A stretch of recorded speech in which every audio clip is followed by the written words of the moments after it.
Everyone welcome back to my vlog. ಹೇಗಿದ್ದೀರಾ? ಚೆನ್ನಾಗಿದ್ದೀರಾ? So ನಾನು ಇವತ್ತು ದೇವರು ದರ್ಶನಕ್ಕೆ ಹೋಗ್ತಾ ಇದ್ದೀವಿ. ಅಂದರೆ ನಮ್ಮ ಮನೆ ದೇವ್ರದ್ದು ಇವತ್ತು ಜಾತ್ರೆ, ಸೊ ರಥೋತ್ಸವ ಕೂಡ ಇರುತ್ತೆ.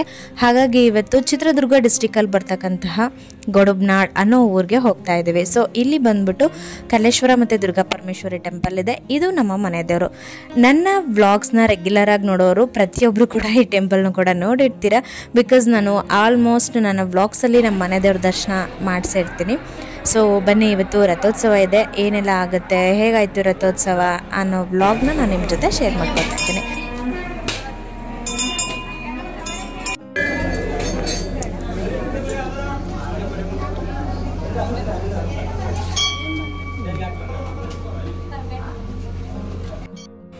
ದೇವಸ್ಥಾನದ ಒಳಗಡೆ ಅಂತೂ ಸಿಕ್ಕಾಪಟ್ಟೆ ರಶ್ ಇತ್ತು. ನನಗಂತೂ ವಿಡಿಯೋ ಅಂತೂ ಮಾಡ್ಕೊಳ್ಳೋಕ್ಕಾಗಲೇ ಇಲ್ಲ.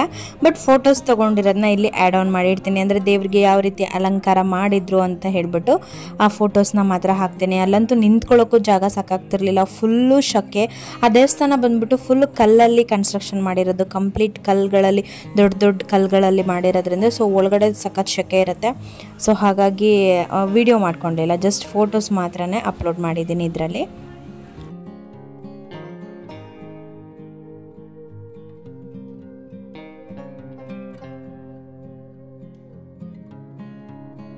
ಇನ್ನು ದೇವ್ರ ದರ್ಶನ ಎಲ್ಲ ಮಾಡಿಕೊಂಡು ಪೂಜೆ ಎಲ್ಲ ಮಾಡಿಸ್ಕೊಂಡು ಅದಾದಮೇಲೆ ಡೈರೆಕ್ಟ್ ನಾವು ಊಟಕ್ಕೆ ಬಂದ್ವಿ. ಯಾಕಂದರೆ ನಾವು ಹೋಗಿ ರೀಚ್ ಆದಾಗ ಆಲ್ರೆಡಿ ಮಧ್ಯಾಹ್ನ ಆಗೋಗಿತ್ತು. ಸೊ ಹಾಗಾಗಿ ಊಟ ಪ್ರಸಾದ ಎಲ್ಲ ದೇವಸ್ಥಾನದಲ್ಲೇ ಇರುತ್ತೆ, ದೇವಸ್ಥಾನದವರೇ ಮಾಡಿಸಿರ್ತಾರೆ. ಸೊ ಹಾಗಾಗಿ ಫಸ್ಟು ಊಟಕ್ಕೆ ಹೋಗ್ಬಿಡೋಣ ಅಂತೇಳ್ಬಿಟ್ಟು ಊಟಕ್ಕೆ ಹೋಗಿ ಊಟ ಮಾಡ್ಕೋತಾ ಇದ್ದೀವಿ.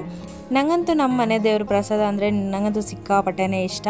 ಸೊ ಗೋಧಿ ಪಾಯಸ, ಲಾಡು, ಪಲ್ಯ, ಅನ್ನ ಸಾಂಬಾರು, ಮಜ್ಜಿಗೆ ಎಲ್ಲನೂ ಇರುತ್ತೆ.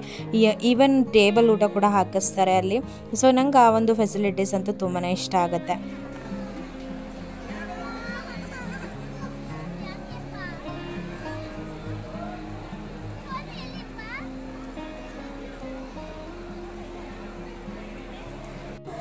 ತೇರು ಎಳೆಯೋದು ಅಂದರೆ ರಥೋತ್ಸವ ಎಲ್ಲ ಸಂಜೆಗೆ ಇಟ್ಕೊಂಡಿರ್ತಾರೆ ಅಲ್ಲಿ. ಸೊ ಹಾಗಾಗಿ ನಾವು ಊಟ ಎಲ್ಲ ಮುಗಿಸ್ಕೊಂಡು ಬಂದು ಸುಮಾರು ಹೊತ್ತು ವೆಯ್ಟ್ ಮಾಡಿಕೊಂಡು ಅಲ್ಲೇ ಕುತ್ಕೊಂಡ್ಬಿಡ್ತೀವಿ. ಸೊ ಫ್ಯಾಮಿಲಿ ಎಲ್ಲ ಸೇರ್ಕೊಂಡಿರ್ತೀವಲ್ವ, ಸ್ವಲ್ಪ ಹರಟೆ ಮಾತು ಈ ಥರನೇ ನಡೀತಾ ಇರುತ್ತೆ.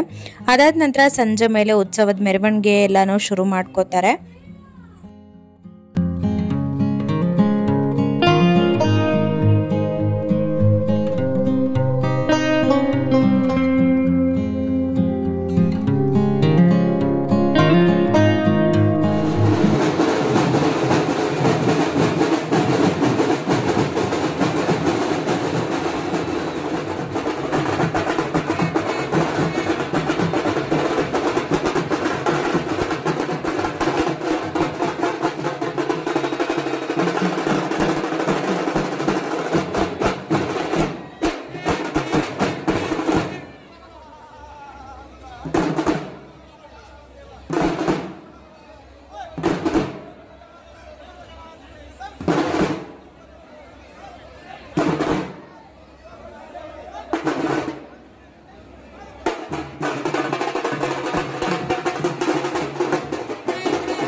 ಸೊ ಆ ದೇವಸ್ಥಾನದಲ್ಲಿ ಇರ್ತಕ್ಕಂಥ ಉತ್ಸವ ಮೂರ್ತಿಗಳೆಲ್ಲ ಏನಿರುತ್ತೆ ಆ ದೇವ್ರುಗಳನ್ನೆಲ್ಲನೂ ಕೂಡ ಪಲ್ಲಕ್ಕಿಯಲ್ಲಿ ಕೂರಿಸ್ಕೊಂಡು ಉತ್ಸವ ಮಾಡಿಕೊಂಡು ಬರ್ತಾರೆ, ಮೆರವಣಿಗೆ ಮಾಡ್ಕೊಂಡು ಬರ್ತಾರೆ. ಸೊ ಕೆಲವೊಬ್ಬರು ದೇವ್ರನ್ನ ಹೊರಬೇಕು ಅಂಥೇಳಿ ಪಲ್ಲಕ್ಕಿನ ಹೊತ್ಕೊಂಡು ಕೂಡ ಬರ್ತಾರೆ. ಅಂದರೆ ಅದೊಂದು ದೇವರ ಸೇವೆ ಅಂತಲೇ ಹೇಳಿ, ಪಲ್ಲಕ್ಕಿ ಸೇವೆ ಅಂತ ಹೇಳಿ. ಸೊ ಹಾಗಾಗಿ ದೇವ್ರ ಸೇವೆ ಮಾಡಬೇಕು ಅಂಥೇಳಿ ಹೆಗ್ಲು ಕೊಟ್ಟು ಪಲ್ಲಕ್ಕಿನೂ ಕೂಡ ಹೊತ್ಕೊಂಡು ಹೋಗಿ ರಥೋತ್ಸವ ತನಕನೂ ಬಿಡ್ತಾರೆ. ಸೊ ಈ ಥರದ್ದೆಲ್ಲ ಒಂದು ಪದ್ಧತಿಗಳಿರುತ್ತೆ. ಅದನ್ನೆಲ್ಲ ನೋಡಿಕೊಂಡು ನಾವು ನಿಂತ್ಕೊಂಡಿದ್ವಿ. ಸೊ ಪಲ್ಲಕ್ಕಿ ಉತ್ಸವ ಎಲ್ಲ ಮಾಡಿಕೊಂಡು ರಥೋತ್ಸವದ ಹತ್ರ ದೇವ್ರುಗಳು ಬರುತ್ತೆ.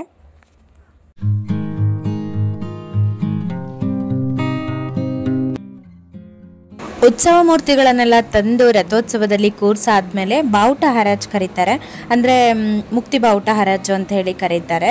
ಸೊ ಅದಾದಮೇಲೆ ರಥೋತ್ಸವಕ್ಕೆ ಹಾಕಿರ್ತಕ್ಕಂತಹ ಹಾರಗಳನ್ನು ಕೂಡ ಹರಾಜು ಕರೀತಾರೆ. ಸೊ ಈ ಪ್ರಾಸೆಸ್ ಎಲ್ಲ ಆದ ನಂತರ ರಥೋತ್ಸವ ಅಂದರೆ ತೇರು ಎಳೆಯೋದೇನಿರುತ್ತಲ್ಲ, ಸೊ ಆ ಒಂದು ಪದ್ಧತಿ ಅಥವಾ ಆ ಒಂದು ಆಚರಣೆನ ಮಾಡುವಂಥದ್ದು.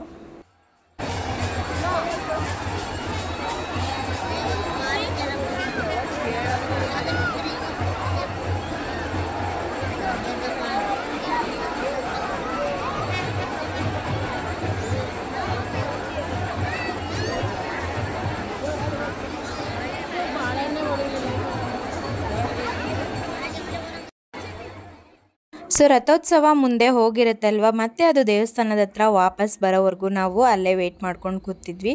ಸ್ವಲ್ಪ ಅಲ್ಲಲ್ಲಿ ಮಳೆ ಹನಿಗಳು ಶುರುವಾಗ್ತಾ ಇತ್ತು. ಹಾಗಾಗಿ ನಾನು ಗ್ಲಾಸ್ ಒರೆಸ್ಕೊಂಡು ಹಾಕೋತಾ ಇದ್ದೆ. ನಮ್ಮ ಮನೆಯವರು ಅದನ್ನೇ ವಿಡಿಯೋ ಮಾಡ್ಕೊಂಡಿದ್ದಾರೆ. ಅದಾದ ನಂತರ ನಮ್ಮ ಹಳ್ಳಿ ಕಡೆ ಎಲ್ಲ ಒಂದು ವಾಡಿಕೆ ಇರುತ್ತೆ, ರಥೋತ್ಸವ ಅಥವಾ ತೇರೆಲ್ಲ ಆಗಿರುತ್ತಲ್ಲ, ಅವತ್ತಿನ ದಿವಸ ಮಳೆ ಬಂತು ಅಂತ ಹೇಳಿದ್ರೆ ಆ ವರ್ಷ ಮಳೆ ಬೆಳೆ ಎಲ್ಲ ತುಂಬ ಚೆನ್ನಾಗಿ ಸಮೃದ್ಧಿಯಾಗಿ ಆಗುತ್ತೆ ಅನ್ನೋದು ವಾಡಿಕೆ. ಸೊ ಅವತ್ತು ಆ ಮಾತಿನಂತೆಯೇ ರಥೋತ್ಸವ ಎಲ್ಲ ಮುಗಿದ ನಂತರ ಪೂರ್ಣಗೊಂಡ ನಂತರ ಜೋರಾಗಿ ಮಳೆನೂ ಕೂಡ ಬಂತು. ನಮಗೂ ಅಷ್ಟೇ ತುಂಬ ಖುಷಿ ಆಯಿತು. ಪ್ರತಿ ವರ್ಷವೂ ಅದೇ ಥರನೇ ಆಗ್ತಿರುತ್ತೆ. ಆ ರಥೋತ್ಸವ ಎಲ್ಲ ಆಗಿ ಮುಗಿಯುತ್ತಲ್ವ, ಸೊ ಅವತ್ತಿನ ನೈಟ್ ಆದರೂ ಮಳೆ ಬಂದಿರುತ್ತೆ, ಇಲ್ಲ ಸಂಜೆಯಿಂದನಾದರೂ ಮಳೆ ಶುರುವಾಗುತ್ತೆ. ಅವತ್ತು ದವನದ ಹುಣ್ಣಿಮೆ ಕೂಡ ಇರೋದ್ರಿಂದ ಸೊ ಯೂಶಲಿ ಆವತ್ತಿನ ದಿವಸ ಮಳೆ ಬಂದೇ ಬರುತ್ತೆ. ಸೊ ನಾವು ಕೂಡ ರಥೋತ್ಸವ ಹಿಂದೆ ವಾಪಸ್ ಬರೋವರೆಗೂ ಕೂಡ ವೆಯ್ಟ್ ಮಾಡಿಕೊಂಡು ಅಲ್ಲೇ ನಿಂತ್ಕೊಂಡು ನೋಡ್ತಾನೆ ಇದ್ವಿ. ಈ ಥರದ ಆಚರಣೆಗಳನ್ನು ಎಷ್ಟು ನೋಡಿದ್ರೂ ಕೂಡ ಸಾಲದು ಅಂತಲೇ ಅನಿಸೋದು. ಅದರಲ್ಲೂ ನಮ್ಮ ಮನೆಗಳ ದೇವರ ಜಾತ್ರೆ ಅಥವಾ ಹಬ್ಬ ಅಂದರೆ ಎಷ್ಟೊಂದು ಸ್ಪೆಷಲ್ ಮೂಮೆಂಟ್ ಆಗಿರುತ್ತಲ್ವ ನಮಗೂ ಕೂಡ.